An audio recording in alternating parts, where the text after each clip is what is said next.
আজকের আমি আপনাদের জন্য এক অসাধারণ মুচমুচে পকোড়ার রেসিপি নিয়ে এসেছি, যেটা সম্পূর্ণ নিরামিষ আর সন্ধ্যার ইভিনিং স্ন্যাক্সে বা ভাতের পাতে গরম গরম ডালের সাথে এটা খেতে অপূর্ব লাগবে।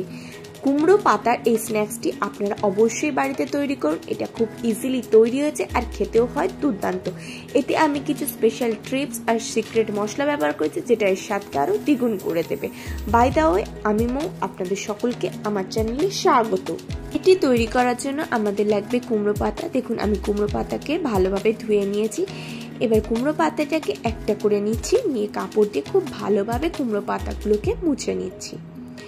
এইভাবে আমি সমস্ত কুমড়ো পাতাটাকে মুছে একদম ফ্রেশ করে নেব। যদি জল থাকে তাহলে যখন পকোড়াটাকে ভাজবেন তখন এটা জল থেকে ছিটকাবে। এইভাবে আমি সমস্ত কুমড়ো পাতাকে রেডি করে নেব। আপনি যদি আমার চ্যানেলে নতুন হন তাহলে দয়া করে আমার চ্যানেলটি সাবস্ক্রাইব করে নেবেন ও পাশে থাকা বেল আইকনটি প্রেস করে দেবেন। এদিকে আমি চাল আর ডালকে 5-6 ঘন্টা ভিজিয়ে রেখেছিলাম। আপনারা চাইলে সারা রাতও ভিজিয়ে রাখতে পারেন। এবার আমি একটা মিক্সি ব্লেন্ডার নিয়েছি। এবার চাল ও ডালটাকে আমি এতে নিয়ে নিচ্ছি। আমি এখানে খেসারির ডাল ব্যবহার করেছি, আপনারা অন্য যে কোনো ডাল ব্যবহার করতে পারেন। এবার এটাকে অল্প সামান্য জল দিয়ে একটা স্মুথ ব্যাটার তৈরি করে নেব। এদিকে আমি 2টো সিদ্ধ আলু নিয়েছি। এবার সিদ্ধ আলুটাকে আমি একটা গ্রেটার দিয়ে খুব সুন্দরভাবে গ্রেট করে নিচ্ছি। এইভাবে সিদ্ধ আলুকে গ্রেট করে নিলে আলুটা একদম ফাইন মিক্স হয়। আপনারা যদি গ্রেটার দিয়ে গ্রেট না করতে চান তাহলে হাত দিয়ে এমনি স্ম্যাশও করে নিতে পারেন। আলুটাকে খুব সুন্দরভাবে আমি গ্রেট করে নেব।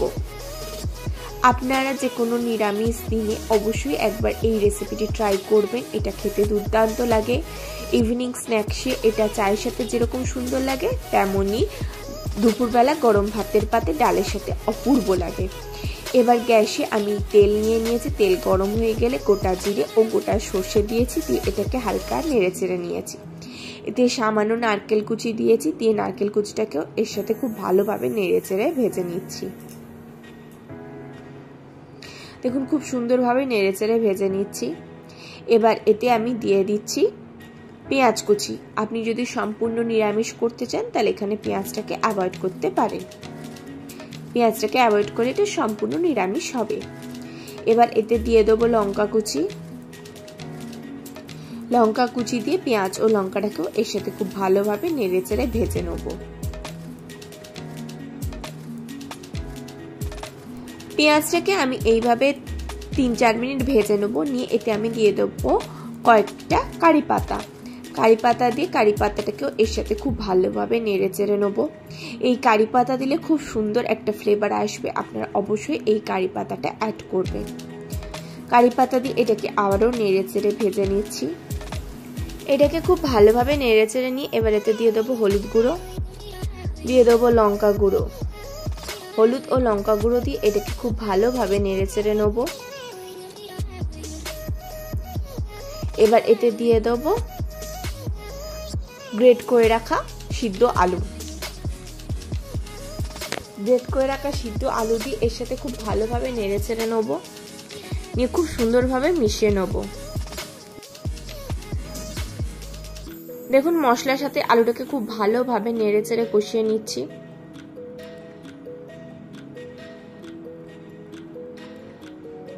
খুব সুন্দরভাবে কষিয়ে নেব। এবার এতে দিয়ে দেবো নুন। নুন দিয়ে নুনটাকেও আমি এর সাথে খুব ভালোভাবে মিশিয়ে নেব।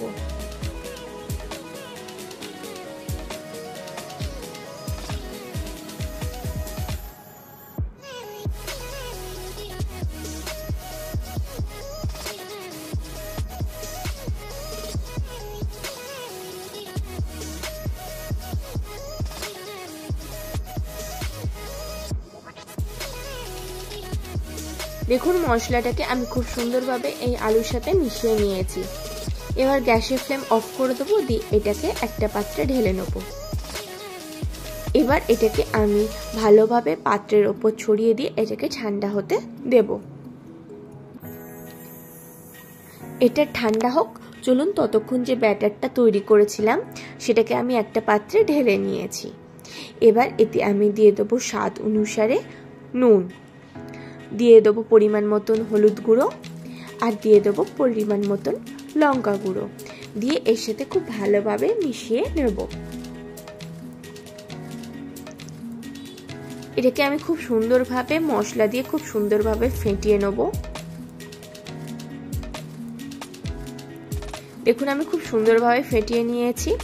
ঠিক এই রকম ঘনত্ব হতে হবে, খুব বেশি পাতলা হবে না, আবার একদম গাঢ় হবে না। আপনাদের যদি গাঢ় হয় তাহলে একটু জল দেবেন, আর যদি পাতলা হয় একটু বেসন দিয়ে দিতে পারেন। এবার আমি যে পাতাটাকে মুছে রেখেছিলাম সেই পাতাটা একটা নিচ্ছি, তাতে আমি আলুর পুর দিয়ে দিচ্ছি। এবার কুমড়ো পাতাটাকে আমি খুব ভালোভাবে ফোল্ড করে একটা রোল করে নেব। প্রথমে সাইড দিয়ে দুপাশটা মরব, নিয়ে এবার উপর থেকে ধীরে ধীরে একদম রোল করে নেব। এইভাবে আমি সবগুলো রেডি করে নেব। এবার রোল তৈরি করতে করতে আমি গ্যাসে কড়া নিয়ে নিয়েছি, তাতে আমি সাদা তেল দিয়ে দিয়েছি। তেলটাকে আমি কড়ায় ভালোভাবে স্প্রেড করে তেলটাকে গরম করে নেব। এবার তৈরি করা ব্যাটারে আমি ওই কুমড়ো পাতার বড়াগুলো ডিপ করব, খুব সুন্দরভাবে এতে আমি কোট করব। এবার তেলে আমি আস্তে আস্তে ছেড়ে দেবো। দেখুন আমি তেলে ছেড়ে দিয়েছি।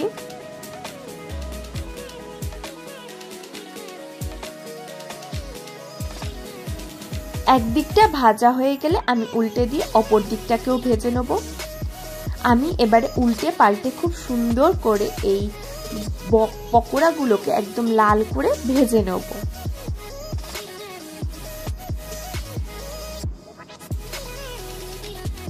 আমি দেখুন তেল দিয়ে একটুখানি তেলটাকে নাড়িয়ে দিচ্ছি।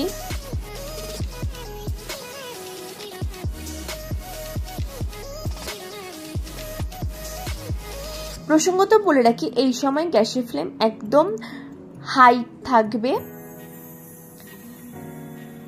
এবার উল্টে দিয়ে আমি অপর পাশটাকে ভেজে নেব।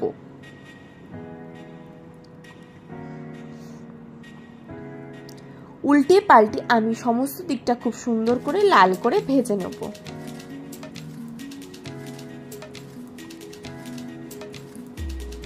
দেখুন দুদিকটাই খুব সুন্দর করে একদম লাল করে অর্থাৎ গোল্ডেন ব্রাউন করে ভাজা হয়ে গিয়েছে।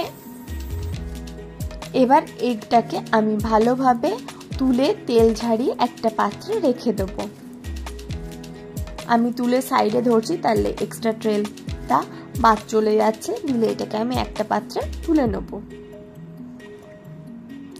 এইভাবে আমি সমস্ত পকোড়াগুলোকে রেডি করে নেব। দেখুন কত সহজে তৈরি হয়ে গেল আজকের এই রেসিপি, কুমড়ো পাতার রোল বা কুমড়ো পাতার পকোড়া। এই বর্ষায় বৃষ্টির দিনে আপনারা ইভিনিং স্ন্যাক্সে বা দুপুরে গরম গরম ভাতের সাথে এই পকোড়াটা অবশ্যই ট্রাই করুন। ছোট থেকে বড় সকলে খেতে খুবই পছন্দ করবে আর দুর্দান্ত স্বাদের হয়। আশা করি আজকের ভিডিওটি আপনাদের ভালো লেগেছে। যদি ভালো লাগে তাহলে অবশ্যই লাইক করবেন, কমেন্ট করবেন, শেয়ার করবেন, আর আমার চ্যানেলটি অতি অবশ্যই সাবস্ক্রাইব করে নেবেন এরকম নিত্য নতুন রেসিপি সবার আগে পাওয়ার জন্য।